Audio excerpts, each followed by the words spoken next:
Anyone doing here in the first place? And nobody Hmm. seems to have a purpose. Well, it's whatever NASA tells me. It's whatever my school tells me. It's whatever my textbook tells me. Yeah, we're live. Hey guys. Anyone doing here in the first place? Hey everyone. Hey, And Joe. nobody seems to Yeah, have a purpose. Let's mute this thing. mute it. Mute it. Mute Thanks it. for joining us, guys. Appreciate y'all for being here. Hi, Julia, all the way from España. Yeah, so we've got we've got our regular crew here, Marie, myself, and Kasey, and then we've got a special guest joining us today, Aaron to my right, and Charlie on the other square. Um, Yeah, don't box me in, Justin, with that language. I think Justin's just trying to get me back for calling him a person last night. right. Yeah, it didn't sit well with me. I had to call it out. God doesn't respect persons, and I hope you don't either. Yeah, the language is so important. Somebody sent me a link of this guy. He's driving and a cop stops him. He has no plates, he has no license, no registration, but he knows the law so well that he was like, I don't need one. What are you talking about? And he's talking through it. And he's just like, I'm not a driver. A driver is somebody who's paid to deliver things, and I'm not delivering. I'm taking my personal property and I'm moving it over here. I'm not a driver. I don't need a license. And he got away with it. He convinced the cops, like, the language is very important. It's like, no, I'm above the law. I wish I knew everything, every law, because I could just be saying stuff, going to grocery shopping and not wearing a mask. And I have fun with it. I went into the grocery store the other day and she's like, do you have a mask? I'm like, nope. We good? All right. And I just went in and I try to have fun with it. Most places don't make you wear one. So Yeah. Well, here in Mexico, they try and spray you wherever you're going. So you have to no, don't spray my face, don't spray my hands. I don't want any of that. Where are that's you rough. experiencing this? I don't think we're Uh, going into the same stores. in the market the other day, I don't know if you've seen the farmers markets back or if this is the farmers market or not, but there was No, that that is true. We don't go. We've been without a farmers market for a year because it is. You're right. It's insanity, and and we simply do not partake. So yeah. but they didn't really have an issue of just saying no. So, In Cuernavaca, they got me good though. I didn't even know what was happening. I was just walking in. We had stopped at this place. I had my daughter with me just to use the restroom, and it was the whole the hands, the temperature check. And then I turned around and this guy started spraying me and I jumped like, excuse me, and I kind of pushed him away. He felt so bad, but I was like, you can't just come up to somebody and spray them with chemicals. yeah. Like, how is that okay? It's But that was Mexico. that was the worst I had had, and here it seems to be worse than it was in Oaxaca. But I was every state is different. The whole thing is, you know, up for whatever they want to do in whatever area that they're in. So Just Yeah, the Twilight Zone. here in Meerkat is very laid back, but again, the markets are a different beast altogether because that's not the local communities. This is an event that cycles tours itself, and it comes with its own sort of police and regulations, and so very different. But here it's pretty darn relaxed. Here in the countryside, it's very very relaxed. And you were quickly, Kasey, you were talking about watching the video with the gentleman and the police officer. Remember, the police officers backed down, not because the person sort of outwitted them in terms of logic and reason. It's because they know that this is maritime admiralty law, and they know that there is no legal basis to the legality. There's no lawful basis to the legality of our system. So when they get challenged like that, and someone basically says, "I'm a child of God and I'm free, and here's why, and this is what you can't do," and if you decipher some of the language for them, they just pack it up and run. And that's what you see in courtrooms as well. Judges abandon ship because they can't go down with the ship because it's a ship at sea when you cross the gangplank. into the court, and then repeat after me. Are you this person? No. But everybody says yes, and then they have you. Yeah, you contract with Yeah, if anyone wants to check his channel, it's called It's Paul Unslaved on YouTube. And he has a bunch of these videos where he's just challenging cops, and he does it very respectfully. He's not trying to be rude, but yeah, it's good to know your rights. All three of them. Oh, Remember the Clash? All three of them. All right, well, let's jump into the show today. So before we hopped on the live, Kasey, you were giving a little update on your juice feast. You want to give a update to everyone on that? yeah, we just completed 72 days, and I think we're entering emotional detox phase where just life is falling apart and everything is just, I'm questioning everything. I don't know what I want in life, who I am, what I'm doing here, what is my purpose. Like I tried to build up a YouTube channel, just want to share health information, and I find myself just like being irritated by people who I guess have food addictions. Like I'm just like, I'm on this. It takes some discipline to heal yourself, and you got to go for it sometimes really hard. And I understand you want to fall back. People need some cooked food sometimes. I understand it, but I don't get when you fall all the way back to like pizza and burgers, and like you can have such tasty food. Like a steamed potato is ridiculous, plain, like so less harmful than this stuff. And it's like, how do you fall all the way? And I'm like irritated by it. I thought I wanted to help people. Where's my compassionate spirit? I don't know. I don't feel very compassionate. I'm like the worst healer of our times, because I see people like Dr. Morse, and he's dying to get this information out, and he'll help anybody. It's like, you need me at 3 a.m. Just call me. And like, where do you develop that? I don't know. I don't have it right now. I'm irritated. I mean, I think there are different messages that are needed for different people. Some people really need that tough love of be like, no, I don't want to hear your bullshit. I'm not going to coddle you.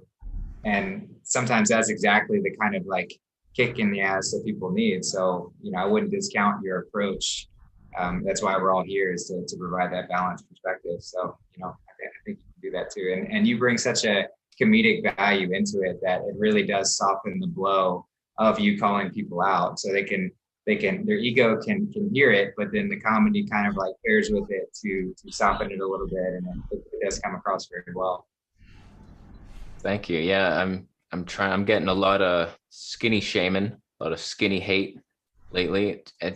It's so unfathomable at times. Like, especially like I'm not even that skinny. Like I've definitely lost weight, but when I look back at my older videos, I'm seeing someone who's very puffy and sick looking. Like it's gross. It's greasy and puffed out. And I'm like, wow, I can't believe I even looked like that. Thought it was normal.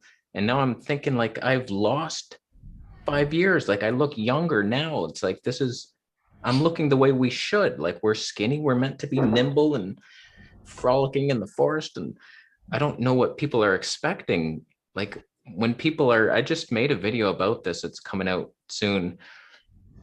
Like these skinny people who are water fasting and cleansing, like they're reaching higher levels of spirituality. Like they're going above you, and you're sitting there just like, you're skinny. Oh my God. And you're throwing hate at people. I don't remember the last time I left a hater comment. Like, what does it take to bring you to that level where you want to bring somebody down? I don't get it. So that's what I'm dealing with a lot lately. Just skinny shaming. Well, you need to remember, very importantly, that you're no longer partaking in the realm of raping, torturing, mutilating, and consuming animals. And everyone who partakes in that process, they know what they're doing. Everybody knows that the documentary Earthlings exists, or that there are documentaries like Earthlings that challenge you to the very core. They simply choose not to ever watch such a documentary.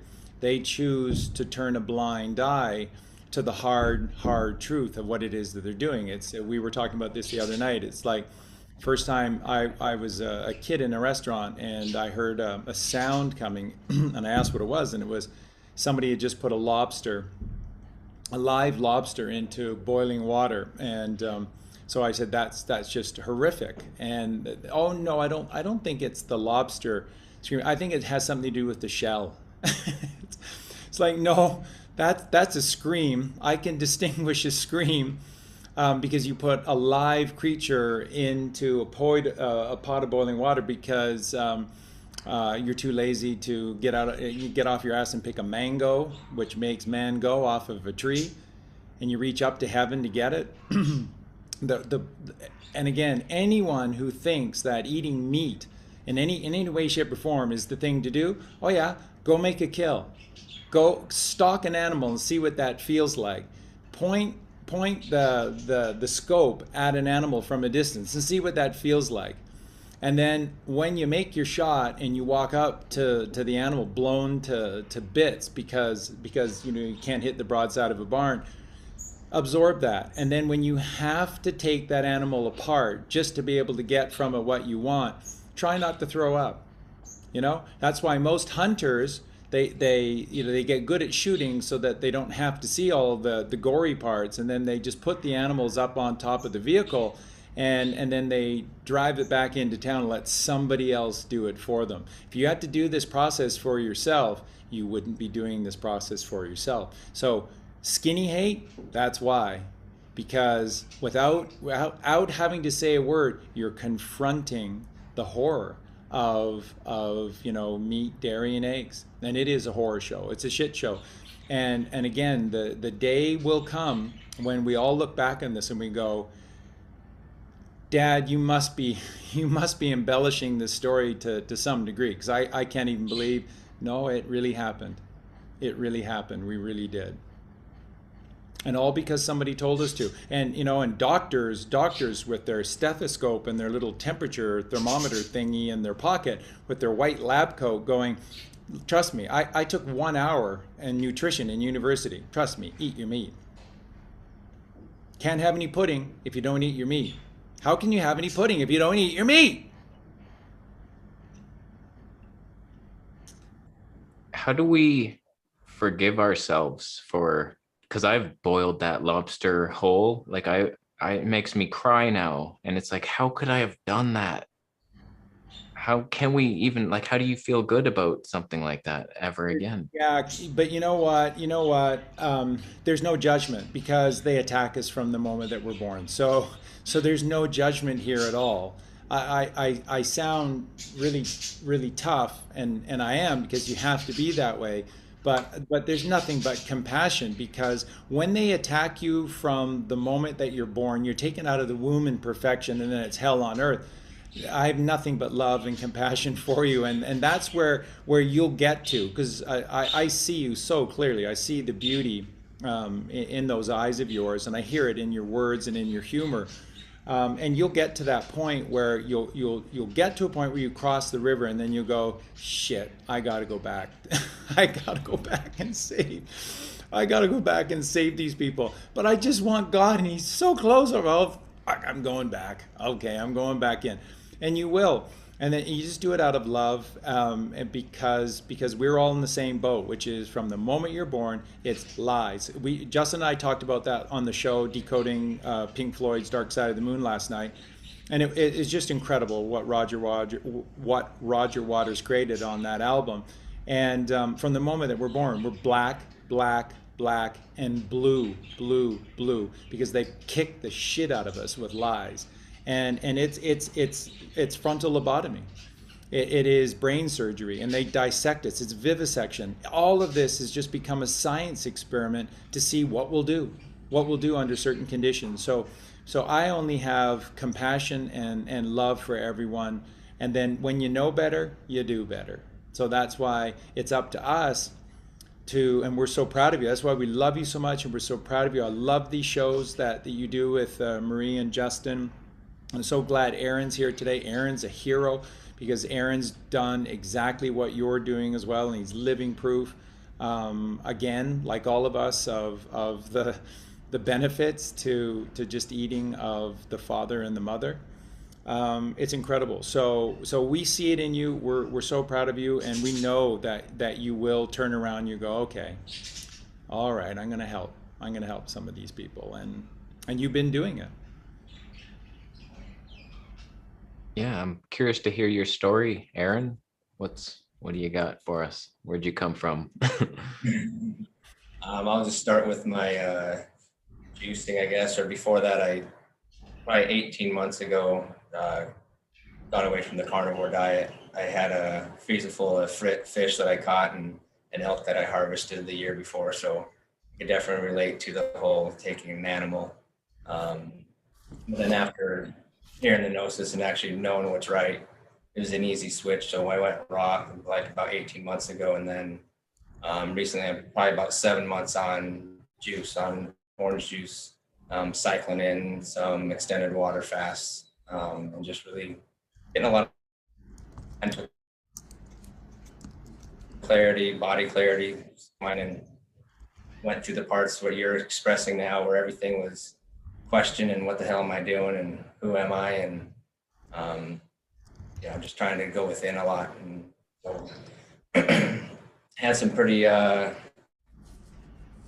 profound events happen on the last solstice. I had a house fire that took out my whole entire house and lost all my material stuff. My family and dog was fine, so everything was good other than that, but still continued the water fast and juice feasting after that. And just the clarity that I get from it, I don't think I'll go back to cooked foods again, and just staying on the path and following what my body is telling me. And I'm really enjoying the fresh fruit and orange juice all the time. We're in Mexico now, so it's hard to not eat a mango here and there. So just enjoying what Earthly Mother has for us to enjoy.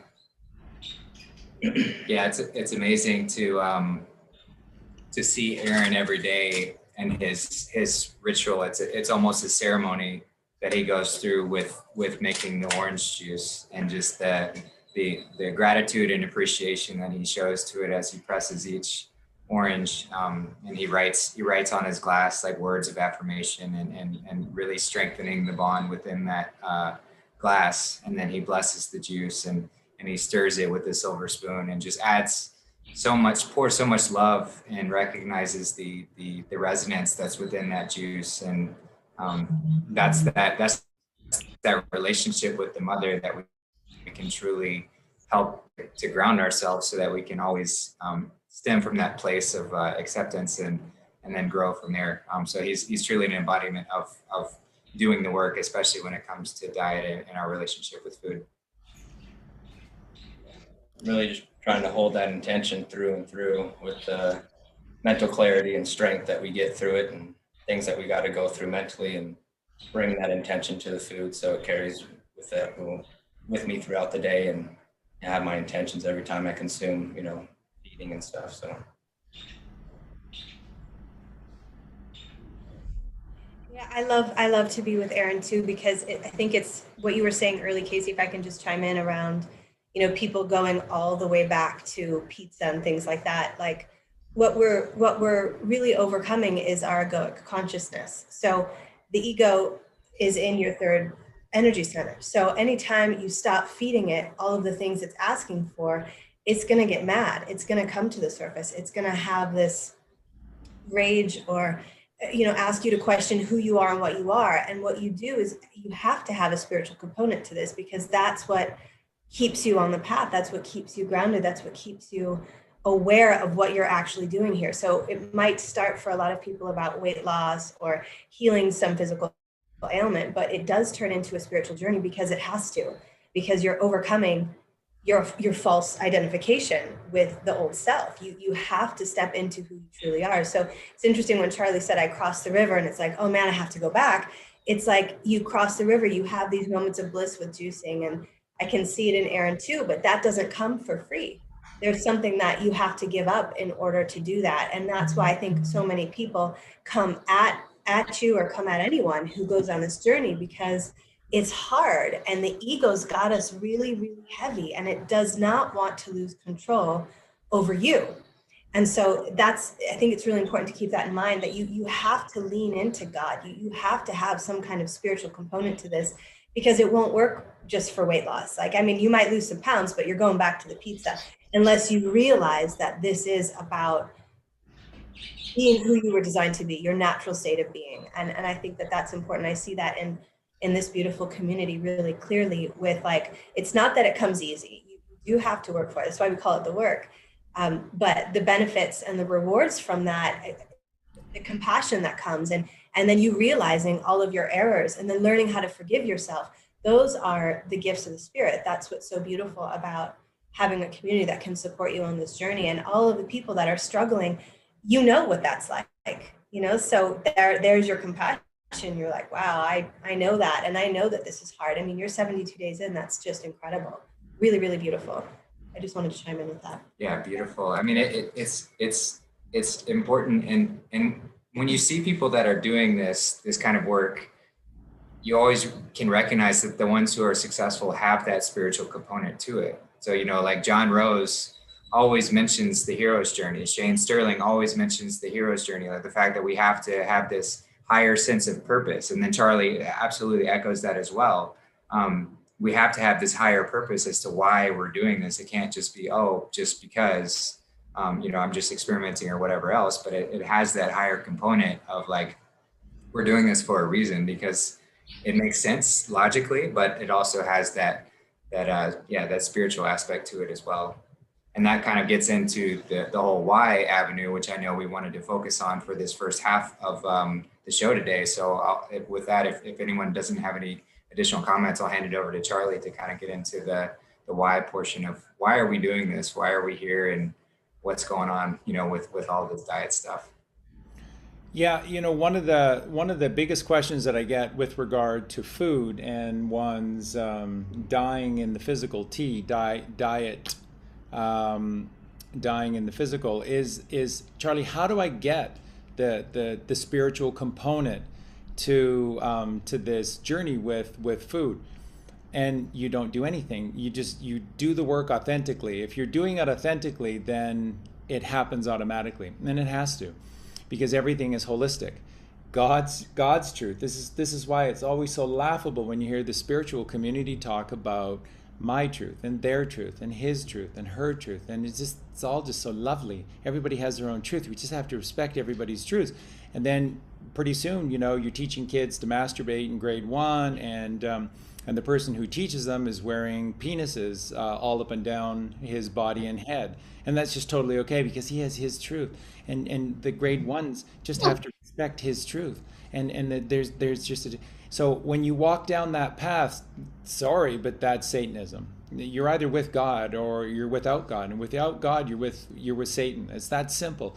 And there's no middle ground on the duality of the physical plane unless you make it. So it's like, you know, Justin knows this, because I get asked this, and I say it on virtually every show.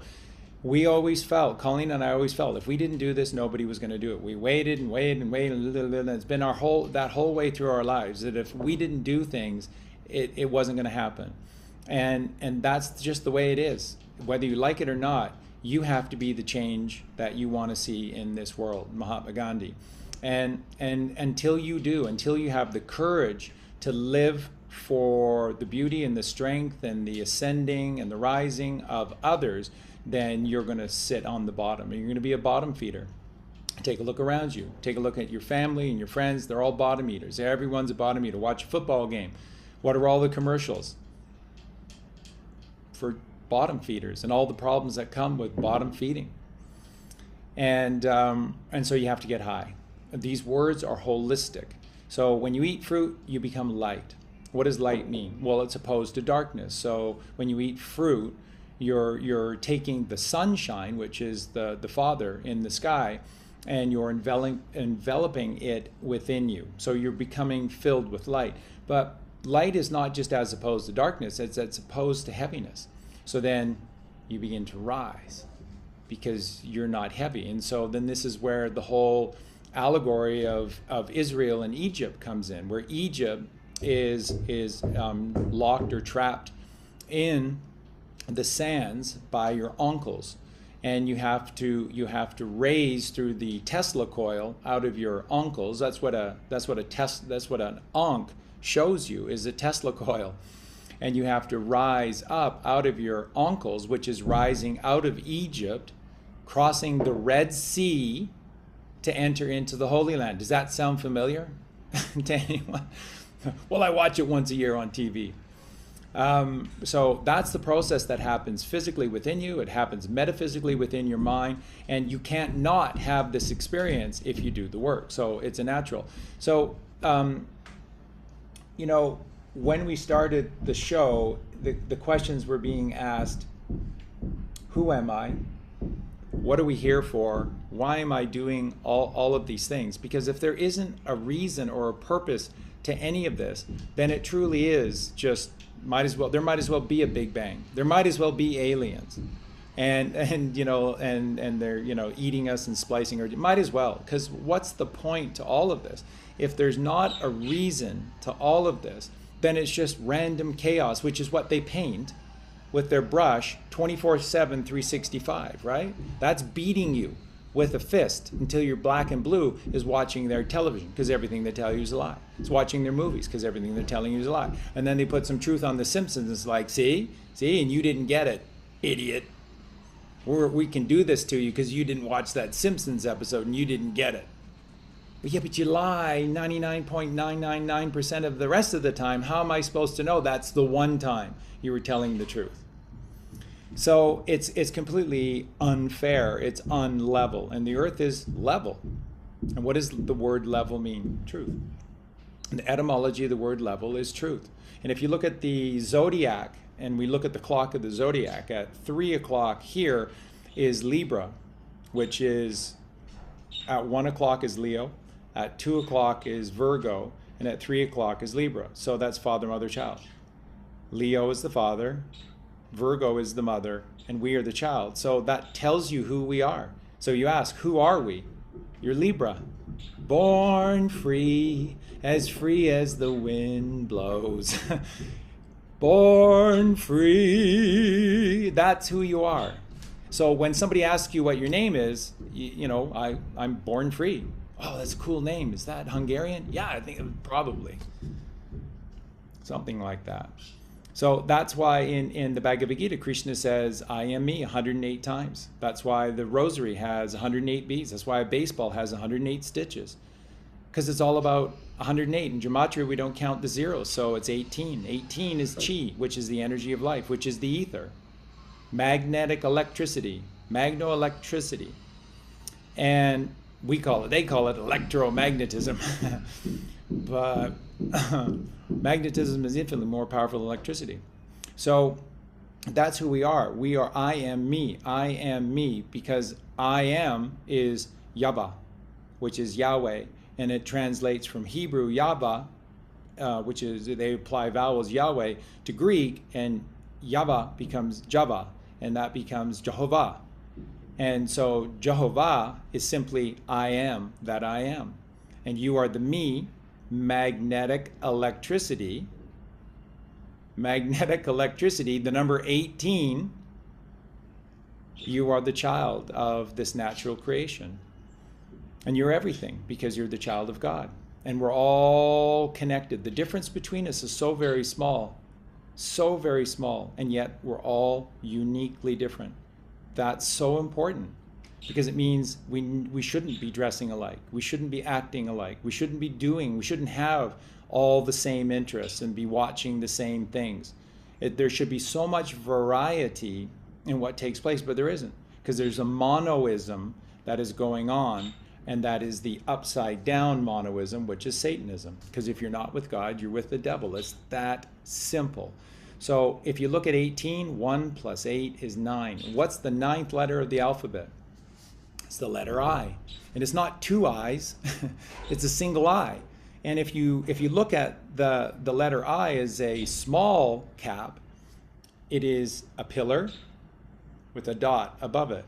So that is the temple of the single eye. That's right here. That's right here within you. And if you look at a capital I, it is the uniform pillar of the temple. So I is the 9, which is divine. And you get to the 9 by the vine. of the mother. And so 9 and vine is divine, and that is the Father. So 9 is the Father. Tesla said, if you want to know the secrets of this universe, then you need to crack the code of 3, 6, and 9. 3, mother, because she creates the family. She creates the hallowed Trinity.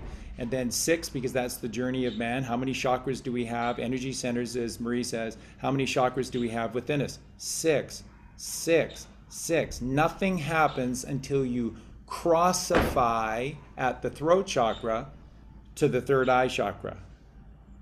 Nothing happens. What happens if you crossify to the third eye chakra? Pineal activated.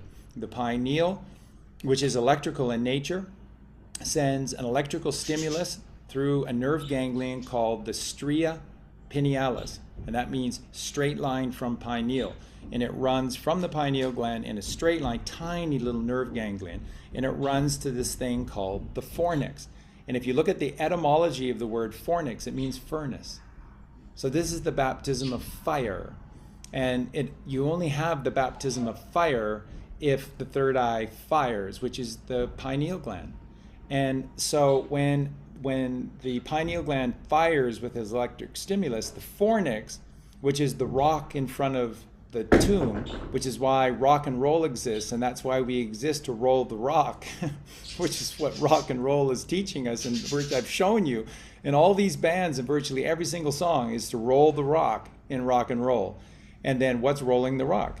You activate the pineal gland, the fornix does this. That's exactly what it does. And it unveils up in the top right portion of the third ventricle of your brain is this room. And you look in any medical encyclopedia, it's there, and it's called the chamber of the bridegroom. And this is where the masculine and the feminine within you, mother and father, unite as one in marriage. But see, you can't get married without a witness. So you have to become the best man who climbs Jacob's ladder, 33 steps, and you have to be present up the aisle in the chamber to be the best man and Jehovah's Witness. And that's why Jesus Christ is Jehovah's Witness, because you can't achieve the union between the mother and the father within you in the chamber of the bridegroom unless Christ consciousness rises. That's what this whole Kundalini process is. It's the mother rising, but she never goes anywhere empty-handed. She always takes the child with her. Who's the child? We are. Jesus Christ is. He's the one who came first and did all of this for us. And he wrote it down. It's all in there. It's all in this book called the New Testament. And it's staggering. You know, Justin, Marie, and I, as we went through Matthew and Revelation. We're going to do Genesis soon. And the whole time, every show, we're just like pinching ourselves as we read this stuff. It's like, how does nobody else get this? It's like, because they don't read it for themselves. They accept the word of somebody wearing a dress and saying, no, this is what it means. Or how come we don't read that passage? Oh, I don't know. Next. Did you put your money in today? And it's just a whitewash. It's a whitewash of the truth. So Jesus Christ came first, did this first. He rose by raising the mother. So when Jesus came out of the tomb, Kasey's there, 72 days, that's the 72 hours. 72 hours is 3 days and 3 nights. So you're there. When Jesus came out of the tomb after 3 days and 3 nights, who's the only one that was there? All the apostles? Pasta. They weren't present. Mary Magdalene was. Why? Because Mary Magdalene is M. And that's 13th letter of the alphabet. 13 to 26 is the middle way. Is the mother, is magnetism, is Mary, is motion. And she rose, and Jesus rose with her. So Mary had a little lamb, little lamb, little lamb. Mary had a little lamb. His fleece was white as snow. And everywhere that Mary went, that lamb was sure to go. The truth of everything is encoded in every fabric of our society, and everyone's going, yeah, God doesn't exist, it's just a joke. The Bible is like, it's just nonsense. It's a group of people that sat down and, it's just made it up. It's because nobody wants to still their mind. Nobody wants to deep breathe. Nobody wants to close their eyes and to push out of the temple all of the chaos of that world and be as the earth is, in stillness and silence, and then go, wow, this is what it's all about. This is what it's all about, connecting to God in silence within me by just drowning out the noise. So then ask yourself, why is TV on 24/7, 365? Why is organized society on 24/7, 365? It never turns off. Never, ever, ever. Because if it does, they're done. Because in days, we'll figure out on our own that we don't need them, that they are the problem, that this construct is unlawful under God's simple laws. So it makes perfect sense that you and everybody else, when you start to do this work, come across this, because it's natural. It has to occur. When you do the work physically, you will do the work metaphysically, because everything is tied together. It's holistic. So then that takes us back to the Hermetic principle. I talk about this all the time. It's so important because it, in its simplicity, tells you how the motor of the world works. God's creation. So how does God's creation work? As above, so below, as within, so without, as with the universe, so with the soul. And if you know what that means, then you know everything. And by the way, that's 3, 6, and 9. Which is divine. And 3 and 6 equal 9. And 9 and 9 equal 18. And 1 and 8 is 9. It's always 9. Donald Trump, 45th president. 4 plus 5 equals 9. Barack Obama, 44th president of the United States of America. What's the 44? It's the separation of the 8. It's where they take the mother from the father and they disconnect this perfect shape of the no beginning, no middle, no end, eternal 8. And they separate it into 2 circles that are now pulled apart from one another. And so how many women were in the White House under how many women were sleeping in the White House during Obama's presidency? 0. Not a one. Not a one. It's a guy dressed up like a woman. And so this is all coming out with Ghost Ezra, everybody else now. I've been talking about this for 3 years. Go to every major aspect of organized society, especially if it involves families and family planning, children, births, deaths, anything like that. And there is an ugly woman that's at the head of it because it's a guy. Because it's a guy. And these are Jesuits, and these are the scum of the earth, and they can't stand us, which are the children of God, because they live exclusively in their left brain, and they're just carnal monsters, and they worship Satan, and they do everything they can to avoid God. So they're not looking for eternal life by doing the work, crossing the river as Jacob did and meeting God face to face in a place called Pineal. They're interested in dying. But how karma works, and it just makes perfect sense physiologically as well. Just think of this. Why is it that when the most evil people die, they go back into a tiny group of evil people? Because you can't take that level of evil and drop it into the innocence of a newborn child with a pure temple. That would destroy the child. That couldn't happen. If that evil, if that consciousness coalesced inside the physical form, that child would explode inside the womb because it wouldn't be able to hold that evil. So they know this. They know this. It's why they try their darndest to do the most evil things, because what it means is that they come back into these tiny families, these small groups, the 13 bloodline families. That's why they're so evil, because then they come back, and then there's no chance that they're going to get Justin as a father and be raised in this with the spirit of Jesus Christ. Just set me back all those years doing all those good things. So they just want to go straight back into pure evil and be pure evil. And then that's how these people rule forever. This is how. This is why they breed in such tiny, tiny little groups within themselves, because they're narrowing the amount of options that God has in terms of putting their coalescence, their energy, back into a physical form, a physical temple. And that's how it works. So again, if you're not with God, you're with Satan. And that's where most people find themselves. I said this on a show with Justin last week, and a lot of people just thought that was really harsh to say. And I said that well over 99% of this Earth's population right now are Satanists. And that's not meant to be mean, and that's not meant to be fantastical. It's just the truth. It's the truth, because God has been taken away from them, and the mother has been taken away from them, and they're orphans. And we all know what Hillary Clinton does to orphans. What did Trump say? She takes entire villages in Haiti of orphans. And that's what they do.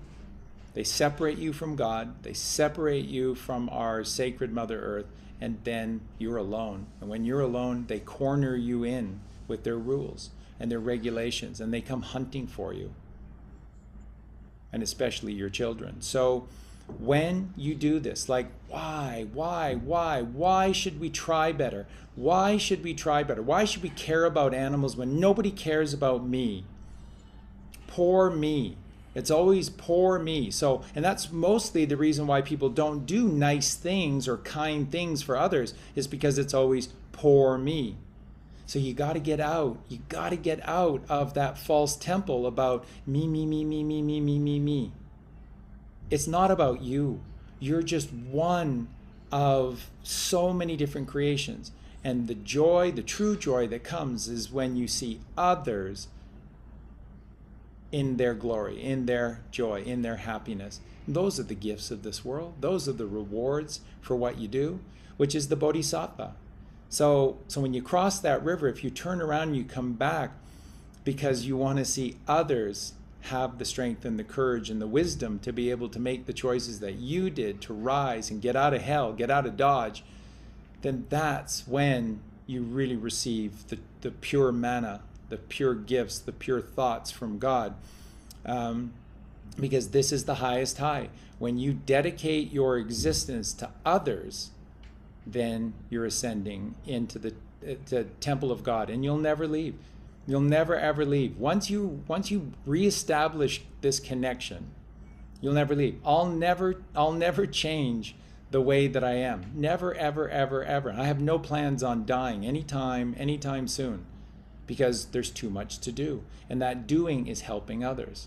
And it's just the most beautiful thing in the world. And then look what it does. Look who it brings you. Look who comes to you. The rewards of this world are eternal and abundant.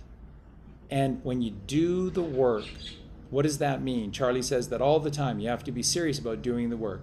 Doing the work means you have to become Jesus Christ.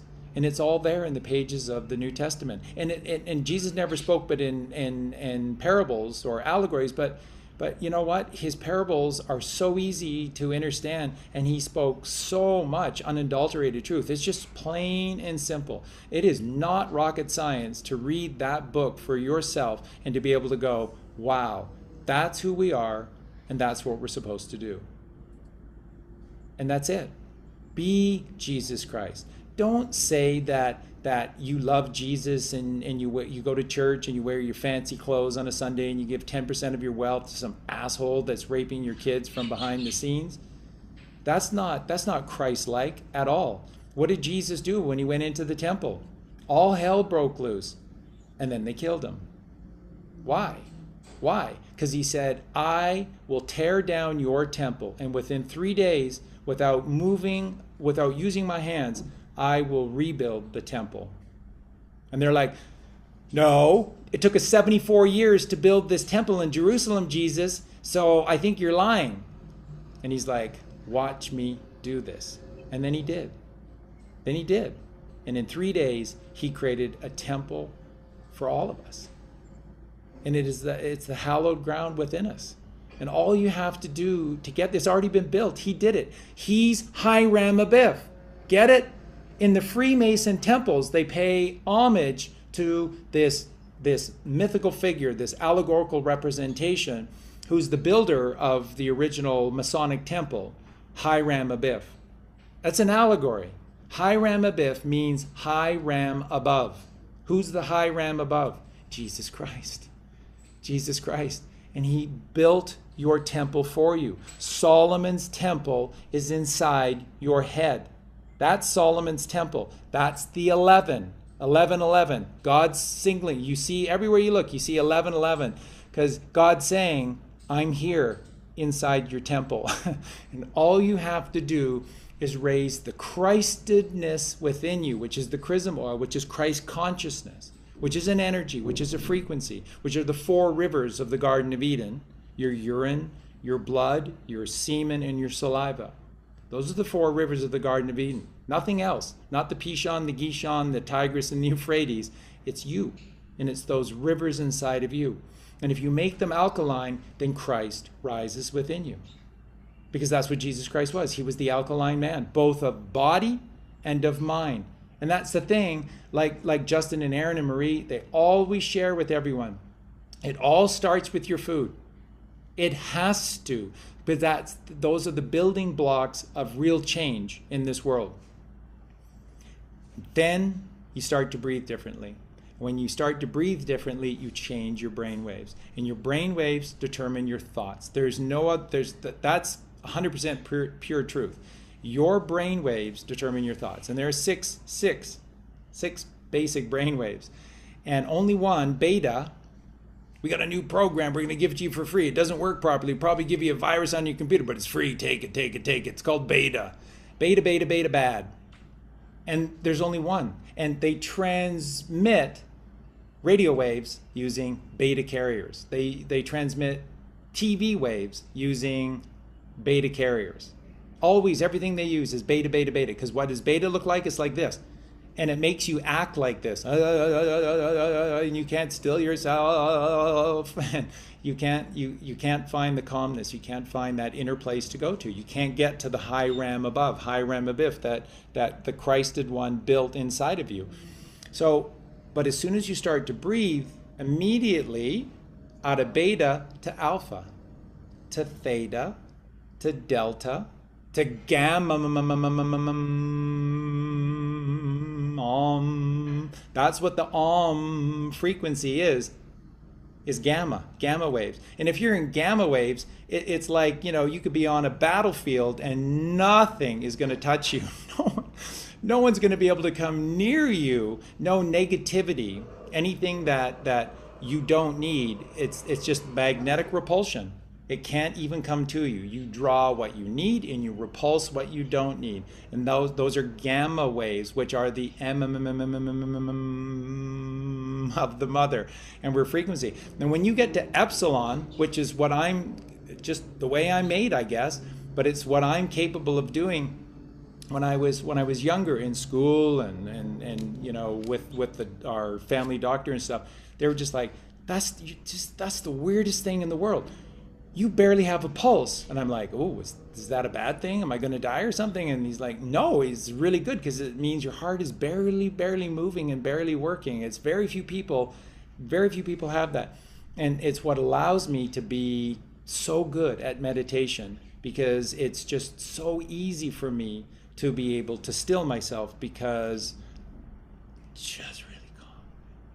And so when you're in epsilon, people have done this with me all through my life. That is like, dude, are you even alive? Is there anybody in there? Because you're so far gone. And you're so close to crossing the river. You're so close to crossing the river and leaving that physical form. And then, something pulls you back or something draws you back in, kind of thing. And that's epsilon. And this is where you create the miracles in this world. This is where you go into the temple and you create the miracles, because that's what life is. It's a miracle. And when you change your breathing, which comes after you change your food, then you begin to see the miracles because you changed your breathing. And then when you change your breathing, if you're in epsilon or gamma, you can't watch The Simpsons. It won't appear. You won't be able to subscribe to that channel. Try as you might, you won't, because you're a magnet. And magnets attract what they need and they repulse what they don't need. That's what they do. Centrifugal, centripetal forces. And the inner force that goes in, which is pi, versus the golden spiral out, which is phi, the golden mean 1.618 or 3.14, centripetal is going within, and that's a frequency, and that's this 16 frequencies of 9 hertz, which is what is a magnetic scalar wave is. It's uniform. It's 9 hertz at all 16 components, 8 above, 8 below, and 16 times 9 is 144. So you have to wear the mark of the Christed one upon your brow, and that's 144. And then when you cross the river, when you cross a fiction, then you charge 1,000-fold. That's how you go from the 144 petal lotus flower in the third eye chakra to the crown, which is 144,000 rays of light. 1 + 4 + 4 is 9, because you become divine. And it all starts with your food. And then it goes to your breathing, and that changes your brain waves, and then you take no thought for your life out of that dime left carnal monster brain. And all you're doing is counting sheep, which is taking the pureness of thought transmutated to you as manna from heaven directly from God. And that's what this 144,000, the 144 frequency is. That's precisely what it is. And it all starts with the food. And then you get purpose. So why are you having these questions come to you now, especially after 72 days? It's because you've put one foot in the middle of the Jordan River and you're about to cross over. You're about to take that next step to the other side. And that's why you're saying, I just find it so difficult and everybody's bothering me right now, because you're about to do the most important thing that anyone in the history of anyone has ever done, which is to take that next step in the Jordan River, because now it's all downhill from there to God and there's no going back. And so anyone who's trying to distract you, they're trying to take you away from this perfection and grace. But you'll do it. You'll get to the other bank. You'll receive the honey from God, which is a preservative. My life is preserved. What does Jacob say? I met God face to face in a place called Pineal. That's in the Bible. I met God face to face in a place called Pineal, and my life was preserved. Honey is a preservative. That's the oil of God. That's the elixir of life. But it only triggers when Christ consciousness mixes with God consciousness here. And then you transmutate and you create the elixir of life. So that's why all these things are happening. They will happen automatically. I promise every single one of you, I promise, guarantee that if you honestly do this work in the physical realm, starting with the food that you eat, you will experience this miracle of the mind. Because that's what it is. It's a magic mind. And that's where all the miracles come from, within your mind. Because you no longer have beliefs, which is lie in the physical form. You have knowingness, because you did the work. Then you know. And when you know better, you do better. And what does God love? God loves a trier. And a trier tries when he knows better. And that's why we don't look down our noses at one another. We don't blame one another, because we were all there. And it's because they lied to us from the moment that we were born. But the high Ram above has already made this temple for you. It's there. All you have to do is go there. And that's what Abraham did. That's what Abram, to become Abraham, and Sarai to become Sarah, did in the Bible. That's what Jacob did in the Bible. That's what Jacob's son Judah who cast his tent at the foot of the eastern sky, of the eastern mountain on the eastern sky where the sun rises every day. That's what Judah did. That's what David did. And that's what the 42nd of this 3 perfect bloodlines of 14 did. And the 42nd descendant of this perfect bloodline from Abraham is Jesus Christ. He's the king of Jerusalem. Jerusalem is not an ancient city somewhere out there in the Middle East. Jerusalem is the third ventricle of your brain. It is this. That is Jerusalem. That is Jericho. It's everything. And the pineal is the father, the pituitary is the mother, and the hypothalamus is the child. And that's melatonin, serotonin, and dopamine. And those are the 3 kings. And they secrete like crazy when you start this journey. And it just starts with your food. So that's what I wanted to share. And I'll stick around because I want to hear your beautiful thoughts on all of this. And I'm guaranteeing everyone that if you start this journey and you seriously do this work, the miracle of the metaphysical part will come to you. The spirituality will absolutely come. There's nothing you need to do. It will naturally occur just by starting this journey. Amazing. I think that was a crash course of all of your teachings, Charlie, that you just summarized in 30 minutes. So a lot to unpack there. And I know that can be a bit overwhelming to hear all at once, but curious to hear if you've got anything that came from that, Kasey, anything that you're curious about or have questions you want to expand on. Yeah, it's fascinating.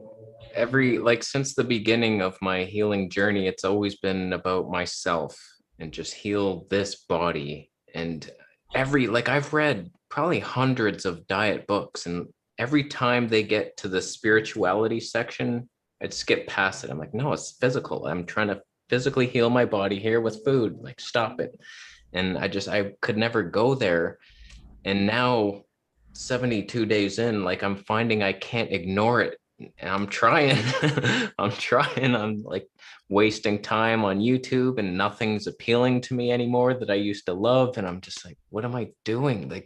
And I'm just sitting here, not sure what to even do to get there. But I love hearing this, there's a bigger purpose to it. And I find myself trying to I want to be compassionate about other people. I am, but I'm buying my way into it. I'm trying to buy people juicers now on my channel. And it's not real compassion. It's just, I'm trying to give. It's look, I care. The work is hard is all I can say. This is not an easy path. And I'm not sure where the next step goes because I'm kind of stuck in this place that I've lived my whole life, 39 years now. And it's been a very basic, non-spiritual life of watching TV and sports and just feels so useless, all this stuff I've done. And yeah, it's hard. I don't even know what the next step is to better myself spiritually. Well, I think it's, you're experiencing that eucatastrophe, that ego death. And so when we stop feeding our ego with this physical food that it desires, this carnal stuff that keeps us rooted into this physical plane, it does start to die and fade away. But as it does that, it kind of throws a fit, and it doesn't like going through that process. So it's difficult, but it's supposed to be. We ask for this level of difficulty because without this level of challenge, the reward at the end would not be as sweet. So we wanted to have this adversary to wrestle with so that we could overcome it and then look on the other side and be like, holy shit, I did that. I overcame that. I stepped forward and I rose to the challenge and I did it. If it was easy, then it really wouldn't hold that much weight. So that's kind of that's what helps me a lot of times when I'm going through those moments of, that feeling of just kind of sadness or despair or just loss within it. And it's you know what, I appreciate these feelings for what they are, because they add that color to this whole vibrant experience that we're a part of. And this level of depth gives me that appreciation for when I hit those highs as well. So we get to experience that full range of feelings and emotions within this challenge. But I feel you. You know, it's not there. It is the hardest thing, as Charlie said. It's the hardest thing any of us can do, and it's supposed to be. It's supposed to be. So, If you don't mind, I jump in.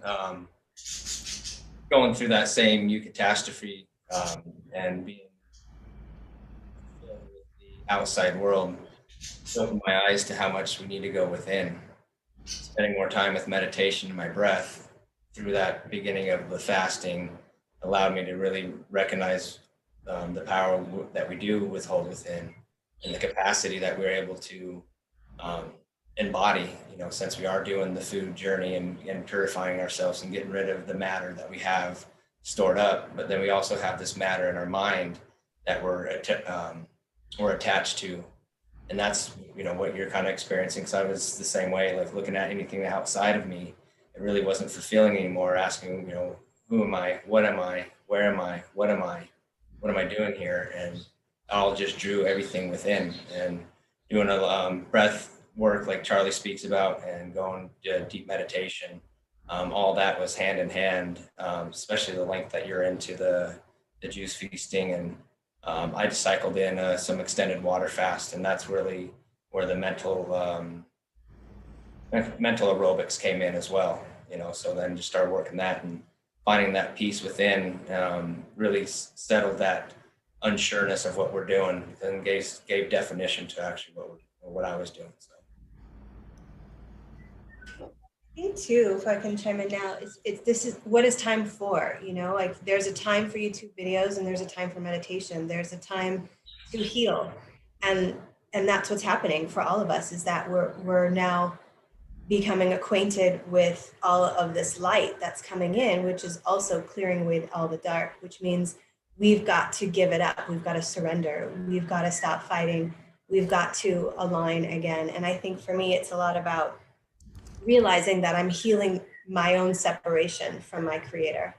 And the more that I can connect to creator and the more that I can use time for that purpose, the more calm I am and the more accepting I can be of the energy and motion when it comes up. Because an emotion that comes up is an energy and motion that you've released, that I've released, that we're releasing. We're pulling off the chains. And there's that whole awareness that's like, oh my God, I had no idea I was that bound by, we're talking about food. So food, or I was bound by this relationship or that perception or whatever it is. And so if we can heal that one problem that we really have, which is our belief in our separation from our creator, then we can start to really use time for what it's for, which is for healing of mankind and for us to become who we were meant to be. And I know that's a big project. I mean, that's it. That's what we're here for. So kudos to you, Kasey. Like, and there's also, we have to use our practices right now. We've got to breathe. I mean, we've got to practice yoga. We have to read the Bible, what a spiritual text, the Bhagavad Gita, whatever's supporting you in continuing to surrender, because the ego is going to fight till the end. It does not want to stop being in control of you. It likes being the boss of you. And it's not happy about the fact that you realize you're not that anymore. That's why all of the, you know, organized society is also in this thing, to keep us not realizing who we really are. And the minute you start doing this food stuff, it just changes everything so dynamically and so quickly, that you're right up against it. And it really is the hero's journey. It's really potent stuff. And you're an incredible leader for so many. And so even whatever is coming at you right now, it will eventually shift, because it won't be able to be in your field anymore, because you'll be so bright. You'll just be in it, that even if it's there, it won't affect you, because you're like, yeah, that's just craziness. I know where you're at. You're acidic. And if you tell someone they're acidic, they might say to you, well, how inconsiderate of you. That's happened to me recently. Well, you're so inconsiderate to say that eating meat is death.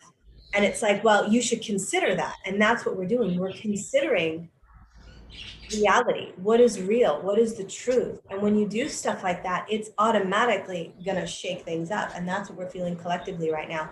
It's becoming so obvious who's willing to buckle up, you know, and go on the journey right now, and who's like, I don't even want to deal. But the minute you look at it and you say that you don't have power over me anymore, it doesn't.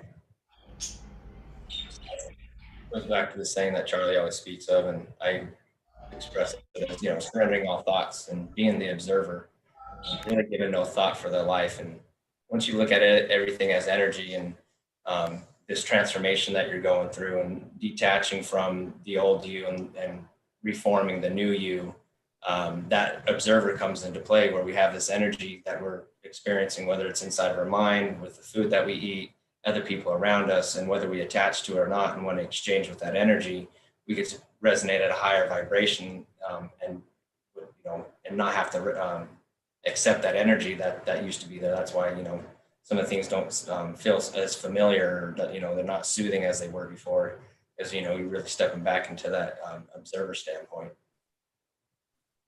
Yeah, all I wanted to do was drink some juice and clear the bowel cavity, and what is happening?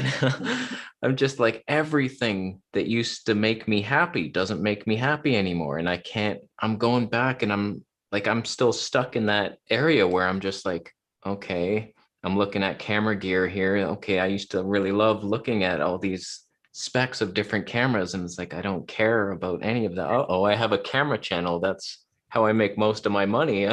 What it's like, it's hard. It's a journey. And my goodness, what is happening, Charlie? Why is it so hard? It's like trying to get rid of everything we once knew.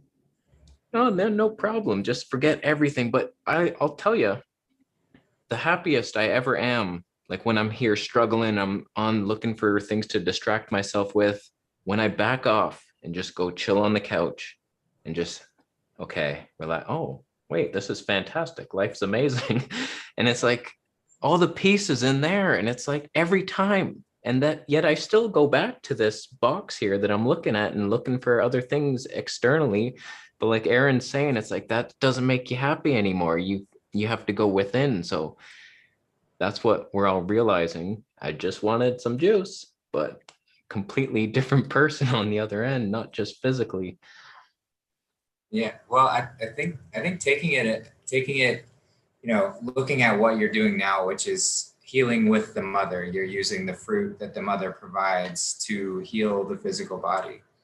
So I think even embracing her even further and going out and spending more time in nature is just a practical solution of finding that space and really having that digital detox where you can let go of all those other things. So, I don't know if you'd want to consider, if you're into camping or even just getting a cabin or something somewhere for a few days, having that 72 hours away from it all and really going within to just kind of like really, maybe conclude your juice feast or do it in between or have a water fast in there, but having some sort of ritual where you're going away and just spending that time with the mother and truly having that space where you can feel that, because I think that's going to provide that clarity to kind of recalibrate you so that you can come back and find your passions within things. Maybe not, they'll probably be completely different, but you'll still be able to find them within, what's around you. And then it's truly stuff that lights you up and lights up others around you, instead of just the mindless kind of like time fillers, time killers. We did a lot talking about time in the decode of Pink Floyd's Dark Side of the Moon yesterday, and how we just are so programmed to just kill time. We get into this habit of just like, I'm just going to find stuff to just fill my days and fill my space and my awareness, instead of truly being present, instead of truly being within the moment and seeing everything around me. So that would just be kind of spending time with the mother in nature, I think would be a practical solution to kind of help you get over this hump in a healing way. Because all she ever wants to do is just embrace us. All she ever wants to do is just heal us and hold us. And we just have to fall into her arms, and she's waiting. And she loves Heavenly Father so much, and they'll get in touch with her thoughts as well and bring you that unity as a child and earthly mother and Heavenly Father and become one again. That's really, the hero's journey. I remember feeling such relief when The Simpsons would come on, and I was like, oh yeah, and I can relax now. And the TV was, it's like once prime time hit, it was like 5 p.m. and it's like, all right, all the good shows are on. I no longer have to be with my mind. And it's like so much distraction. And yeah, my girlfriend's been suggesting we go take a little vacation. I've been kind of resisting it. Like, no, we don't want to go into the woods away from the internet here that's keeping me stuck in this place that I don't want to be in. And so, yeah, what a journey. What a journey. Go for it. Take your shoes off, get your feet in the dirt. It's really healing. It's very simple. Very, very simple. Get some sunshine on your face. Do some sun gazing, like, yeah, it's all good stuff. You can find a body of water to put your feet in or to swim in. I know it's a little bit colder there, but even just to experience that cleansing of the water. Yeah, just all if you can experience all the elements within Mother Nature, you know, build a fire, experience the water, breathe the air, earth on the ground, like it does wonders. It does absolutely wonders. I'll chime in just for a sec here, Justin. You know, there's 3 key points to the Father every single day. And the rest of it is just dominated by the Mother. And remember, after falling out of the singularity of heaven into the physical duality of the physical earth, the first thing that God created is the Mother and the Mother Earth. So it is perfection, and it is grace, and it is the truth. So where do we find God within? Most powerfully during the daytime. God is more reserved for going within the temple at nighttime, but during the daytime, there are 3 key points, and they make perfect sense. 2 are completely upon the level, and the other is at high noon. And 1 + 2 is 3. 12 is completion, and 1 + 2 is 3, and 3 is the Holy Trinity. So when the sun rises every morning, that should be how you start your day. You get up when the sun rises, because in those sort of 5 to 7 minutes, for me it tends to be 7 minutes, where the sun is just rising up over the horizon, so many downloads come to me, and it's just this direct connection. And what happens for me on the level, because you can see so clearly, is that within seconds there is a circular golden vortex that reaches out from the sun and comes right to the 3rd ventricle of my brain. And it happens in seconds. And you can see it just spiraling out and then into my forehead. And then it's just like absolute bliss. That's purple rain.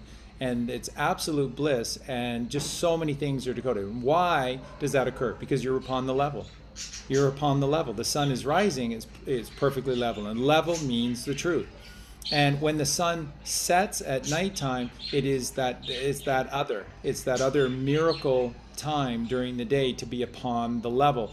And I cannot stress enough, for me, the sunset is where the greatest downloads have ever come from. And it's amazing, because it's typically the end of my day.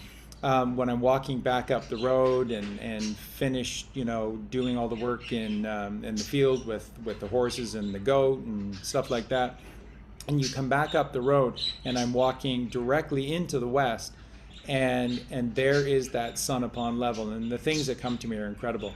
The 3rd one is high noon, which is straight above from you. It's very, very difficult, because that is the purity, the power of God's light and God's might.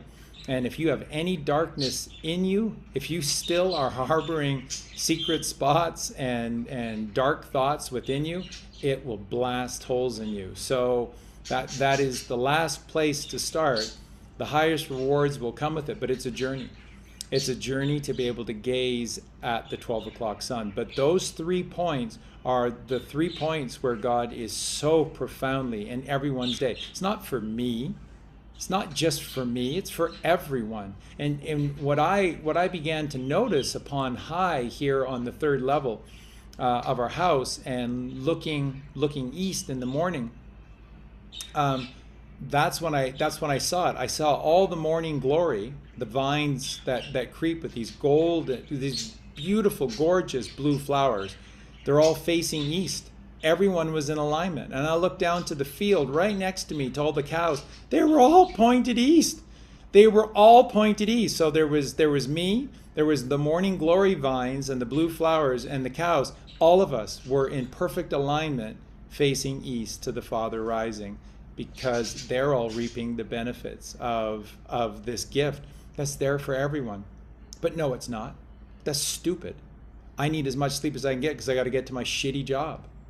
So I'm not going to get up at sunrise, but that's a choice.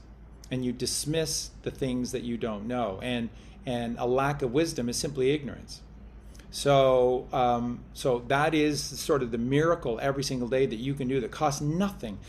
Always with God, right? 24/7, 365, no manual, and it costs nothing. And that is the perfection and grace and the beauty of God's creation. So, yeah, what Justin said, sun gazing. I just wanted to share that the sunrise, the sunset, and the high noon.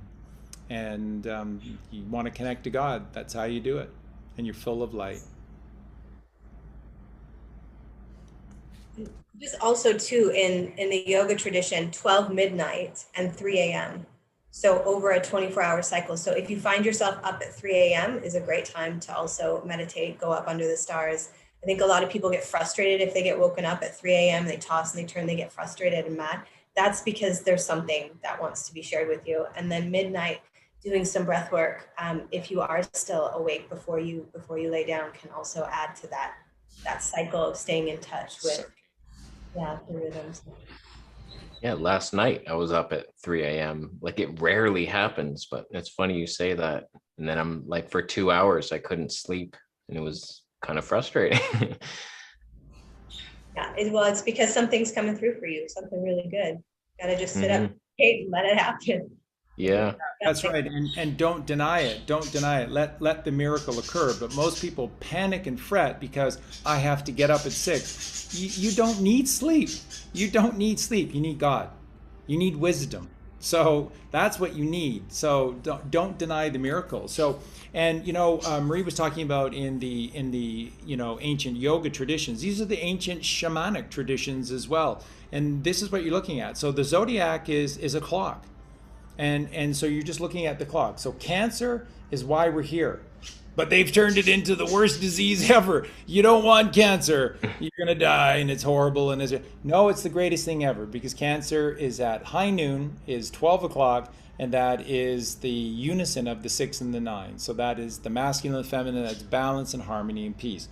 And so from the 12, everything starts to 1 o'clock, which is the father, Leo, 2 o'clock, which is the mother, Virgo, 3 o'clock. So why does this miracle happen at 3 a.m.? And this confluence of the 12 o'clock, and the 3 o'clock. Because you're the free man. You're the child. You're born free. You're Libra. And 3 o'clock is your time. Look at all the Latin countries that traditionally are connected to God. Everybody's having a siesta at 3 o'clock in the afternoon. And where those always took place were in these little white buildings called casinos. Yeah, there are tiny little white buildings littered all over the Mediterranean to this day. And they're called casinos because a casino is where you go to meditate and pray to God. And now, what if they turn casinos into, instead of little white buildings where you go to pray to God, it's gigantic structures where you pull the lever. Come on, baby, give me 777. No, 777 is right here.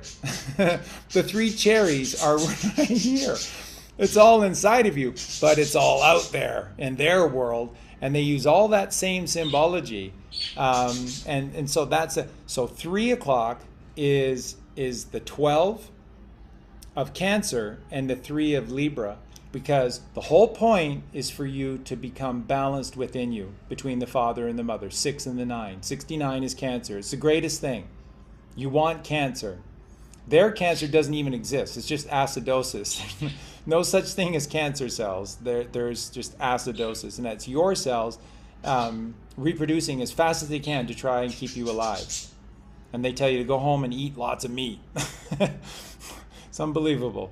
as they blast you with radioactive waves and then mustard gas from World War One. I don't know why they died. I really don't. And then 3 o'clock is you. That's what you are. You're Libra. You are born free as the wind blows, born free. And this is where Kasey is right now. He's at the Capricorn. Capri means goat as opposed to sheep. Sheep, purity of God's thought. Goat doesn't listen, strays, wanders, breaks into the neighbor's field, eats all the crop, has a bellyache, and then there's no food for 2 weeks and starves. So he has a bellyache because he overate, and then he starves because there's no food because he overate.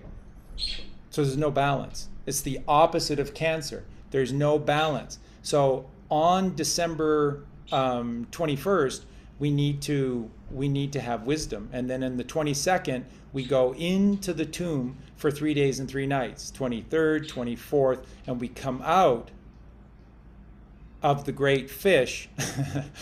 We come out of the great fish, Jonah, on the 25th, and we're a prophet, all-knowing prophet of God, because we went 3 days and 3 nights within. And that's 6 o'clock. And that's the journey of man. 6 o'clock is the journey of man.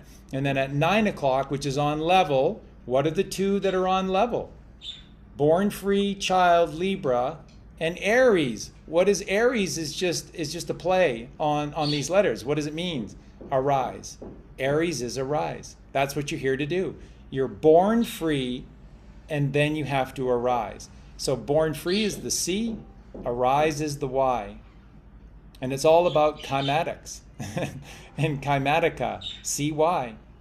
It's all about that, because you have to become Jesus Christ. You have to do this journey of arising. And when you rise in the knowledge of God, you're as strong as a bull.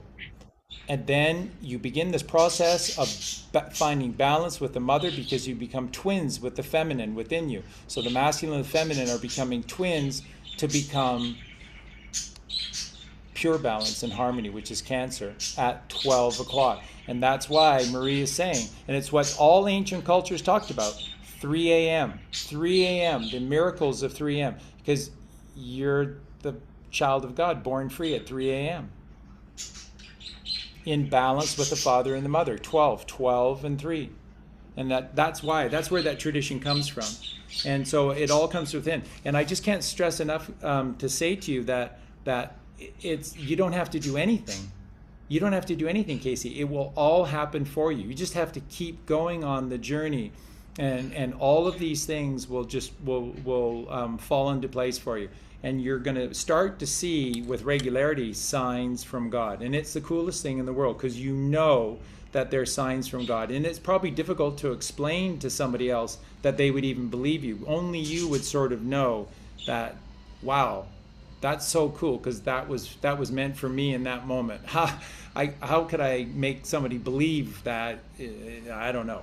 They wouldn't understand. But it's for you, and you know that that's another one of these signs. And they're going to just continue and point you where you need to go and where you need to be.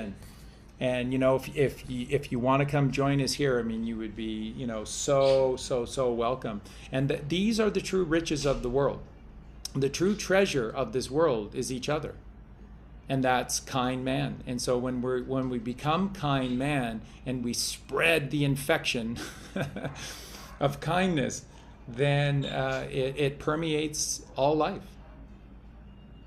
You set the bar high by being kind to one another. So, and I see it in your eyes. So I absolutely know. I have zero doubts. I have zero doubts. I have zero worries for you. I absolutely know you're on the right path. Yeah, it's so much more exciting than I thought. Like just healing the body physically, like that was the goal. Just, oh, let's get healthier. But like, imagine being able to be happy with nothing. That's the goal. Like not needing external sources, and seeing that the external sources you thought used to make you happy are actually what makes you sad and takes away from your happiness. And I think a lot of people are controlled by, or they let the internet control them. We get sucked into it, just the new news, and we're looking for dopamine hits. Like, oh my God, look at that. And it's just like, I used to be controlled by I had this revelation that my life was controlled by two boxes, the TV and my computer. And used to go back and forth. Okay, I'll watch some TV. Okay, I'm sick of this. Okay, computer, there's got to be something good here.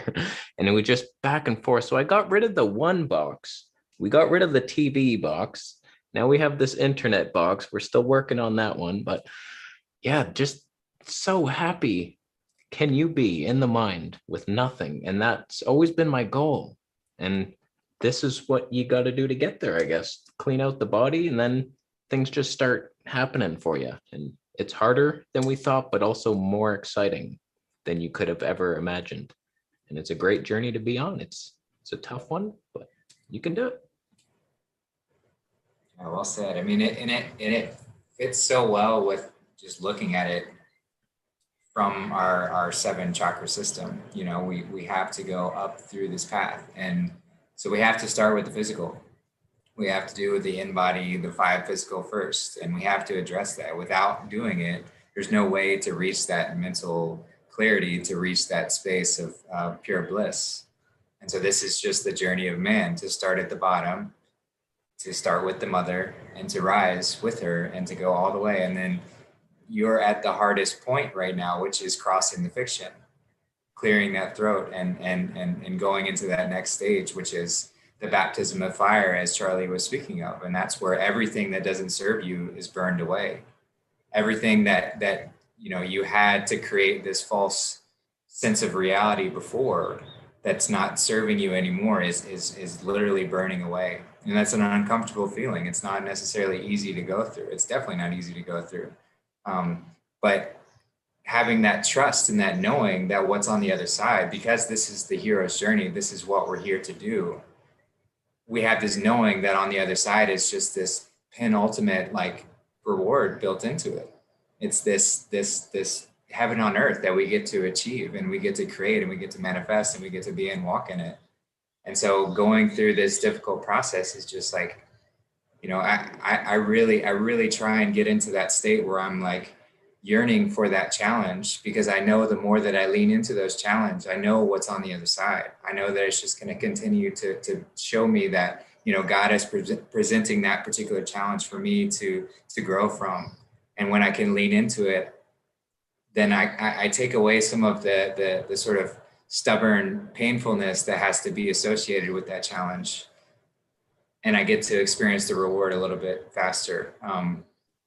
So yeah, it's beautiful. It's truly incredible to see you, and thank you for sharing yourself so vulnerably and authentically within this, because I know that that's so difficult for so many. And the fact that you do that so well, I can't even imagine the amount of people that you're healing right now, the amount of people that are listening to you and able to just relate with that and pick out something. And then you throw your comedic aspect in there too. And it makes everything so beautiful. So thank you, brother. Like truly from the bottom of my heart, like you are doing it in such a powerful way. And I'm honored. I'm truly honored to walk alongside you, truly.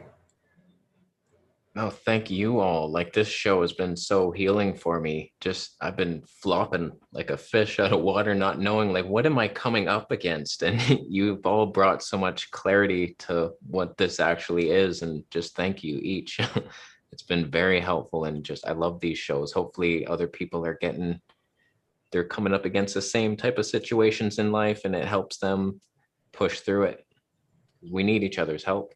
Absolutely. Yeah. And I like to reiterate that, you know, the only way that we could come into your life is by you having stepped forward to have done that work, because we are just your mirror. Everyone that you encounter is just a mirror of what you're doing internally. So thank you for doing that and getting to this space where we can have this connection, because it takes 2 to tango. Yeah, I feel like that. Like I wouldn't have even found you all if I hadn't got to a certain level of cleanliness in my body. It's just things happen. People come into your life. It's like, how just magical universe. It's amazing to watch it unfold sometimes. Like, how did that happen at that exact time? It's so good. Yeah, I really feel bad for people who have fallen for the keto trap, and like they're health seekers. I was there, and I just feel like that's gonna suck you right back. If the keto diet could guarantee anything, it's another trip around this flat earth realm again next life to learn it all over again. And it's like a guarantee. And it's like, no, get out while you can, because the longer you stay on it, the harder it is to remove all this stuff. It's still coming out of me. It's getting worse, if anything. And it's like, how? So I know this wouldn't be happening if I didn't spend so much time on that carnivore diet. It's not meant for us. And I used to believe in we were cavemen though. We've eaten meat for so long, and it's obviously so bad for the body. Could just do a juice fast. You'll see it. Hopefully you didn't fall to that realm, and just get out now. Because I have people, they think they feel pretty good, and it's like, do it now. Just jump off that boat right now and get on a juice fast, because it's heading nowhere good. I don't like it. And I was just gonna say, there's so well-meaning people, they just want to heal, and it's like, we're tricked. Yeah, truly. But how perfect it was for you to have experienced that fully, to sort of sacrifice yourself in that sort of way, so that you can demonstrate this entire journey of the comparison from back and forth. Like that's huge. Like that is massive. And it's just looking at those kind of examples of what leads us to these particular points, and why it might happen, why it might play out a certain way. We're always being led to that space, even if it's through some weird routes along the way. Even God led you to the keto diet so that you could be stubborn and try it and experience it. And now you get to have this full upswing and document every step of the way, and demonstrate to people like, hey, this is what happens when you do this. Like, yeah, you might feel a little better at the beginning, but it's fake. And that's all Satan is. It's just a deceiver. It's just our ego, and it just lies to us.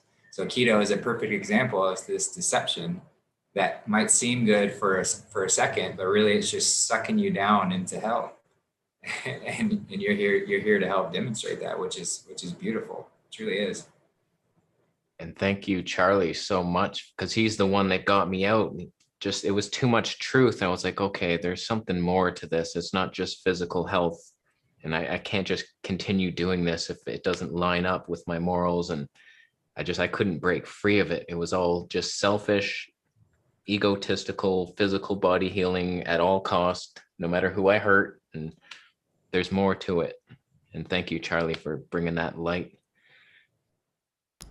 You're so welcome. And again, if I bring the big board back into it again, it really is that simple. And if people just don't want to believe it's all that simple, but it is. And this is what it's all about. It's to become the lighthouse, you have to become clean.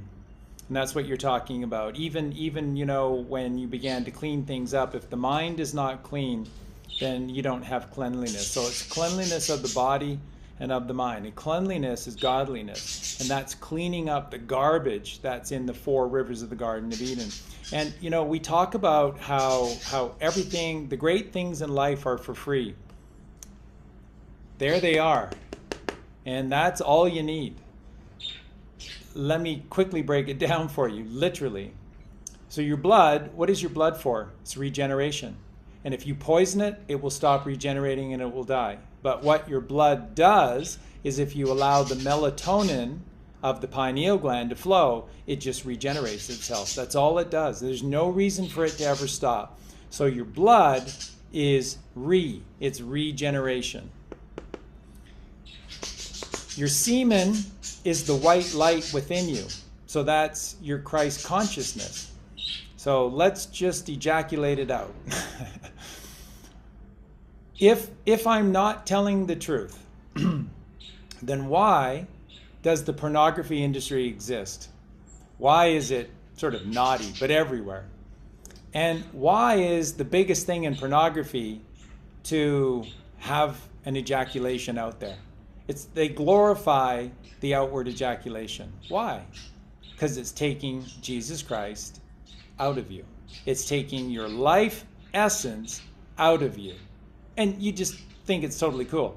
And I know for myself, I knew early on that something was not right about this process, because afterwards I felt so tired, and I never felt good about myself. And I talked about this on other shows where with the most beautiful, and I mean loving, loving, beautiful women, just beautiful souls, and being there in a state of grace and feeling I had to leave. And I finally came to realize it was me I was trying to get away from, not them. And when I stopped doing that insanity, everything changed. And when you have this process but keep it within you, holy wow, holy cow is right, because the light comes on inside your head, because the orgasm is in your head, not in the tip of your penis, not that head.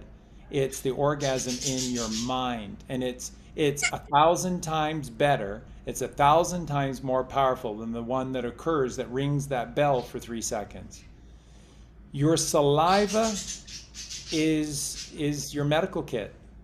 Every time you get an owie, what do we sort of naturally do? Everybody, you break a bone or something and everybody still does the same thing. It's like you put the afflicted area to your mouth, you go, So you intuitively and intrinsically know to do this.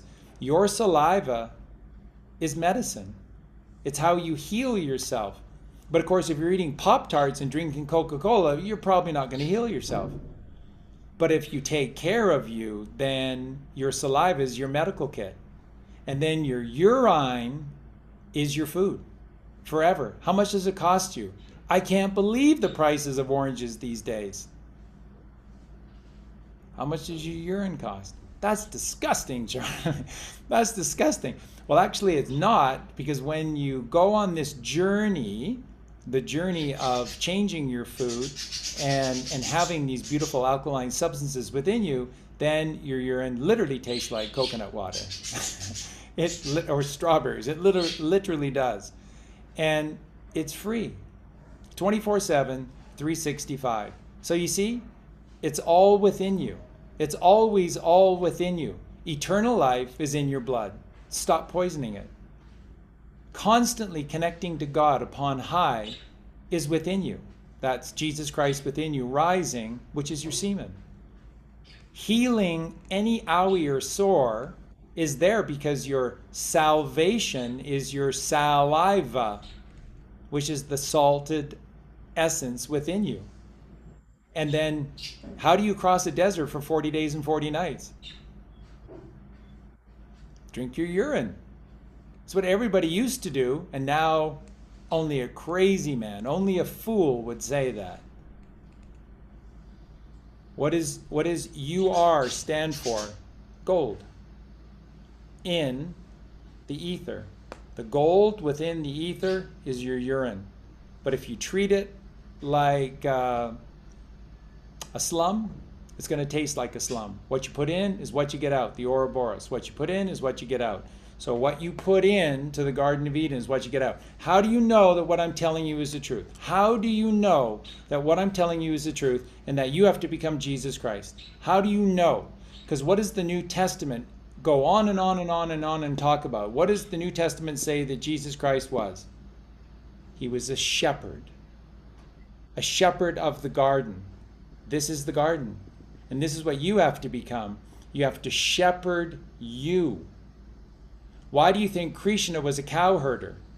Same story, just from sheep to cows. Same deal, same thing, but you have to take care of you. So this is everything right here. Blood, melatonin, eternal life. Semen, Christ consciousness rising within you, rising yourself to heaven upon earth. It's the only way. It's how you do it. Saliva is how you heal yourself. It's your medical kit. It's salvation because it's your saliva. And the golden brine within you is your urine. And that's how you go through a desert for 40 days and 40 nights with your urine. How much does any of this stuff cost? Nothing. And it's available 24/7, 365. There you go. There you go. There's the truth. There's the proof. This is it right here. Like 4 rivers of the Garden of Eden. And Jesus Christ is the shepherd of the garden. You have to become the shepherd of your garden. Then the light turns on, and then you help everybody else. And cleanliness is godliness. So simple.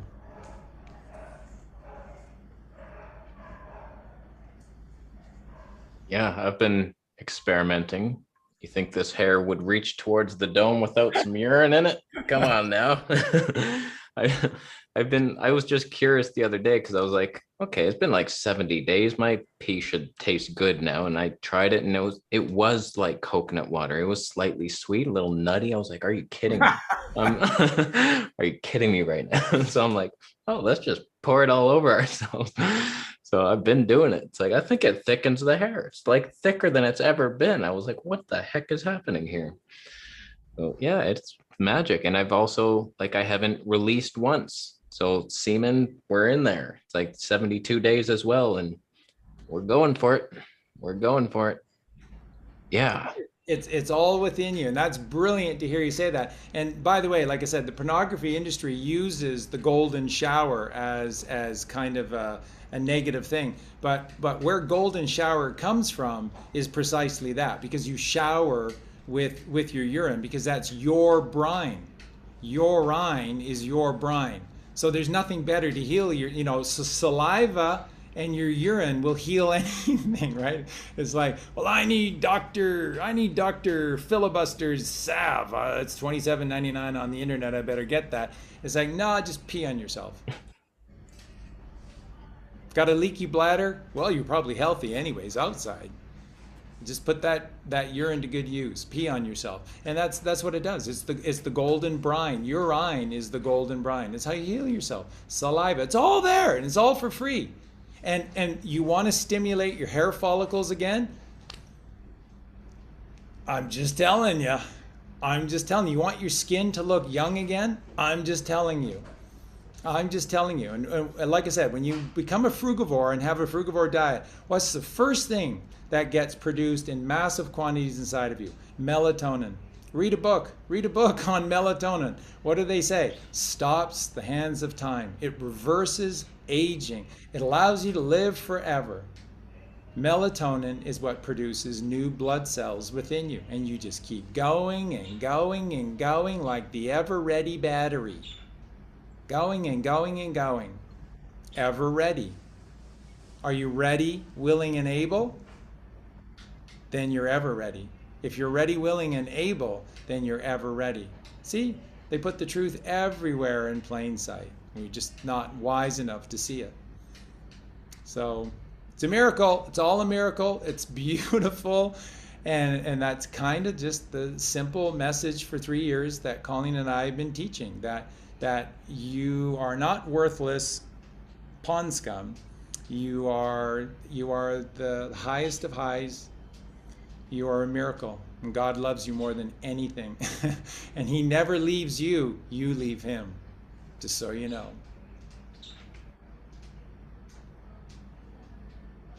Cool. Yeah, I wanted to make sure we got to any questions you might have, Kasey, today. We didn't really get to a lot of questions. Just wanted to check in with you and see if you had any for today. Yeah, like Charlie's just been answering them on his own. How do you do it? How do you do it, Charlie? Yeah, like pretty much everything I had written down, we've talked about. And oh, one thing, I'm sleeping like 9 hours a night, maybe 10. Like I thought I would need less sleep, but I go to bed 9:30. I'm like, I'll be up at 6, and 8 p.m. or 8 a.m. I'm just waking up like, what the heck is happening? Why do I need so much sleep? It makes perfect sense. It's a cleanser. You'll get to a point where you won't need it, but right now it's the healing. When you're in deep REM sleep and beyond REM, then you're not in your physical form, and so then the cleaners come in. So that's why they do everything they do, so you never drop into deep REM or get past REM. Because when you're past REM, that's when the cleaning crew comes in and they clean up everything inside of you. So you need that deep sleep. So all that's happening right now is perfectly normal. It's that the cleaning crews are coming in and they're just cleaning up all that gunk and all that mess that's inside. And what you'll find is that you will eventually get to a point like that's how I did most of 2020, was out without any sleep. in 2020 with a workload that would curdle milk. So there's no reprieve. It's like the sun comes up and you go, oh shit. Oh, the day starts again. No sleep. But you don't really need it. And that's when you tend to the garden of you. So this deep sleep right now, yeah, don't look a gift horse in the mouth. Accept it and know that's God inside with his healing group, his cleaning crew, and they are healing every aspect of you. Good to know. Yeah, because there's definitely been some rough patches. I just got out of one. It's weird because in the beginning of this fast, it was kind of up and down energy levels. And then I reached this new level where I was like, oh my goodness, I feel so good every day, all day for like 2.5 weeks straight. I was like, this is how life is now.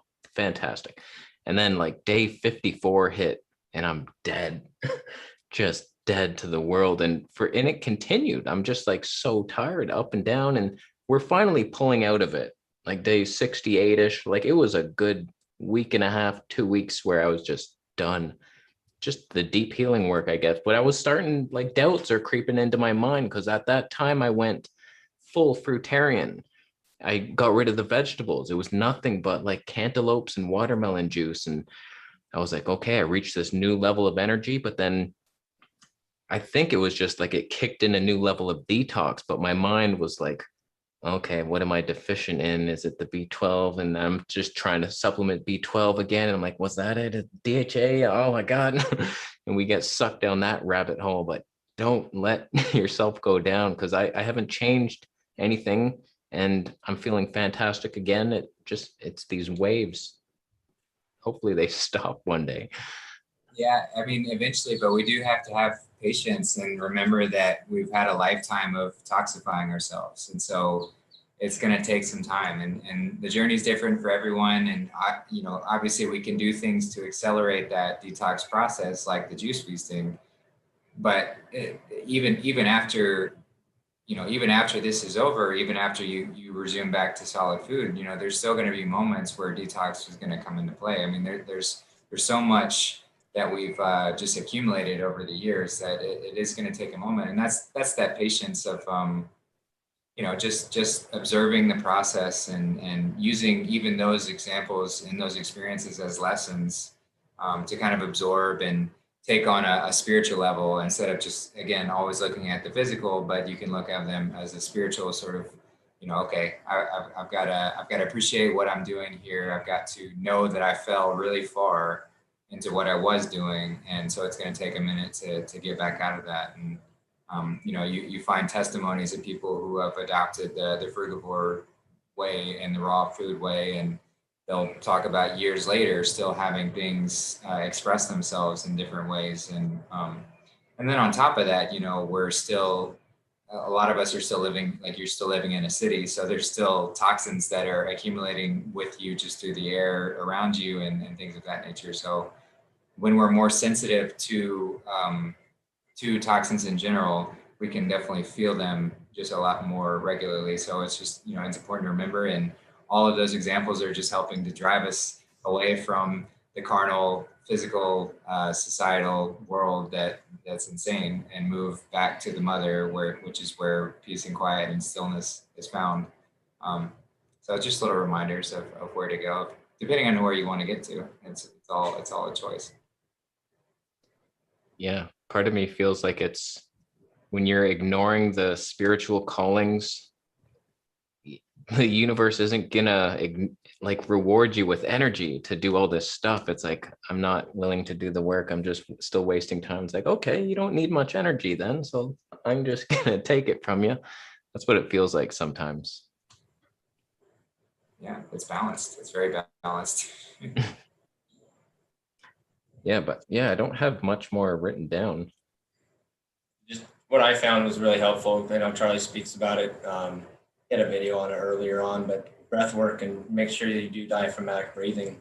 I actually put the Post-it notes up in my house before I had the fire, and it really just got me in tune to pay attention to my breath. And anytime that you get challenged with, mental stuff or food or anything, just take a couple deep breaths and realize that it all goes away and can't have those thoughts when you breathe. And now having those exercises, it's becoming more of a natural thing where diaphragmatic breathing's pretty much all I do until, I pay attention that I'm not breathing, which is all right. But shallow breath, allows all those thoughts to come in, and then it's a slippery slope after that. So. Yeah, Wanda's chiming in. So she's a fantastic breath coach, and we've I won't be doing it on my channel this week, but we have been doing a new series on 72 breaths, where she's leading us in this breath work and just getting us into this habit of deep diaphragmatic breathing. So you're more than welcome to join us for that. But there's so much information you can find about breathing. Eric Dubé on his website has a lot of really great information on breath work. So that's just another layer to this. As Charlie mentioned, you start with the food and then you move to the breath. And Justin, not to self-promote, but the video that I did, it's on Rumble, and it's brainwaves determine your reality.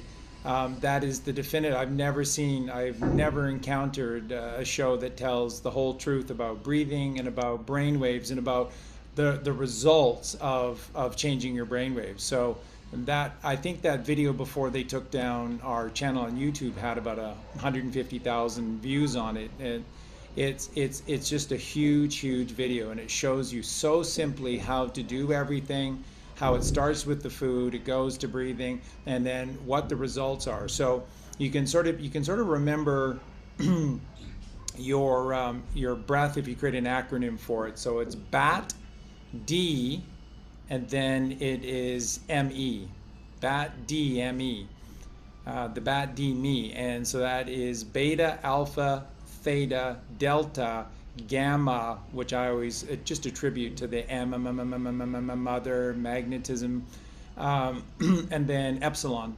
And those are the 6 brainwaves. 5 of them are miraculous, and they come on Mondays and Tuesdays and everything, but they're miraculous. And and there's only one that works against you, and that's beta.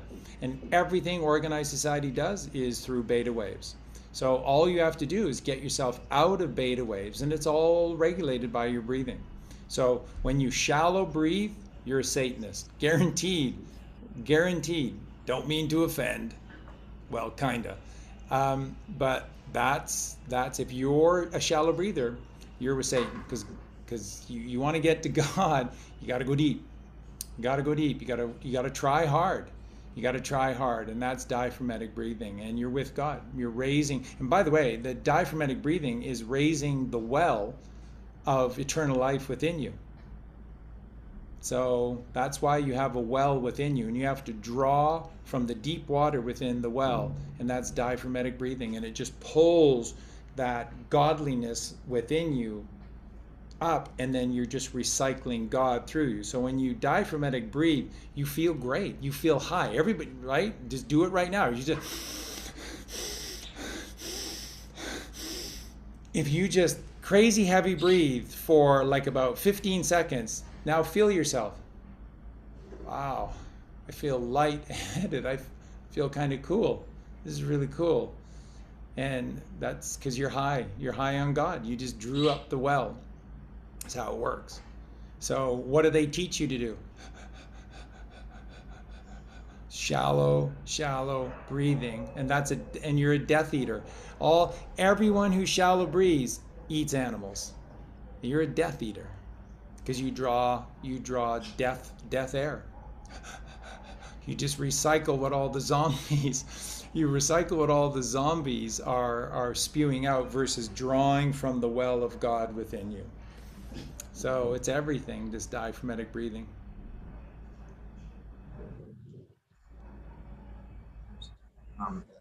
Yeah, so we're coming up on the 2-hour mark. I want to go around and give everyone a chance to kind of say some closing comments. Kasey, we'll start with you, brother. You got anything to end up with today?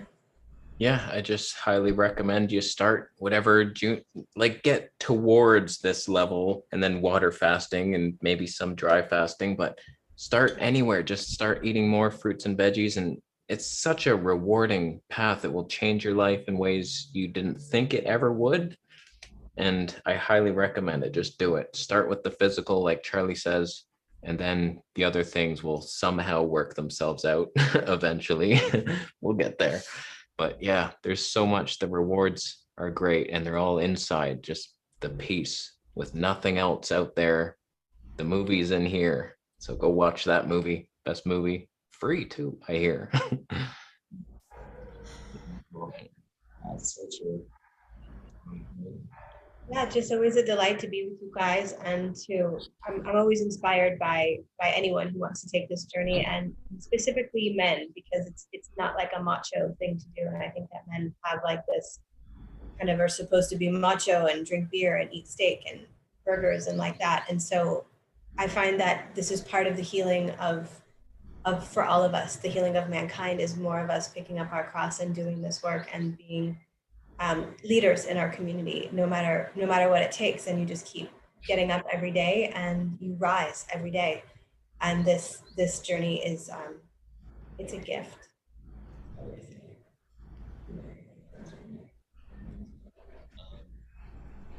Trust the simplicity of this path. I mean, once we start going down it and how simple things are, it's difficult, embrace the difficulty, but the simplicity of it, where you pick something from Earthly Mother and put it in your mouth, and that's all we need. It's pretty simple.